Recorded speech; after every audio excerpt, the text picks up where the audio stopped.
ഈ ഡ്രസ്സ് മാച്ചുണ്ടോ നോക്കണ വേറെ ഒന്നല്ല കേട്ടോ, ഇതൊരു ഗിഫ്റ്റ് കിട്ടിയ ഡ്രസ്സാണ് എനിക്ക്. എൻ്റെ അനിയത്തി തന്നു 2 ചുരിദാർ തന്നിട്ടുണ്ടായിരുന്നുണ്ട്. അപ്പം അതിലൊരെണ്ണം ഇട്ടിട്ട് ഇന്ന് ഗുരുവായൂർ അമ്പലത്തിൽ പോവാന്ന് വിചാരിച്ചിട്ട് മാച്ചുണ്ടോ നോക്കണതാട്ടോ, വേറെ ഒന്നുമല്ല. അപ്പം നമ്മളിന്ന് അനിയത്തിയുടെ, അതായത് എൻ്റെ ഒരു കസിനാണ്, അപ്പോൾ ആളുടെ നിന്ന് അരങ്ങേറ്റുണ്ടായിരുന്നു. അപ്പോൾ നമ്മൾ ഗുരുവായൂർ അമ്പലത്തിൽ പോയിട്ടുണ്ടായിരുന്നു കേട്ടോ. അപ്പോൾ എൻ്റെ കുഞ്ഞിപ്പെണ്ണിൻ്റെ ഡ്രസ്സ് ഇതാണ്.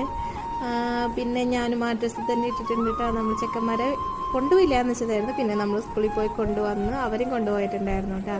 അപ്പോൾ പ്രതീക്ഷിക്കാണ്ട് നമ്മൾ ഗുരുവായൂർ അമ്പലത്തിലെത്തി. ഉള്ളിൽ കയറാൻ എന്നത്തെയും പോലെ പറ്റിയില്ല. ജസ്റ്റ് നമ്മൾ തൊഴുത് അവിടുത്തെ പരിപാടിയൊക്കെ കണ്ട്. ഇതാണ് എൻ്റെ മേമയാണ് കേട്ടോ അത്. പിന്നെ എന്താ പറയുക, എൻ്റെ കുഞ്ഞന്മാരും വന്നിട്ടുണ്ട് കേട്ടോ. കുറച്ച് ഫോട്ടോ എടുക്കാനുള്ള നിപ്പാണിത്. അപ്പോൾ ഇത്രയൊക്കെയുള്ള നമ്മളുടെ ഇന്നത്തെ കുഞ്ഞു വീഡിയോ കേട്ടോ. വീഡിയോ അല്ല, ഷോർട്സ്.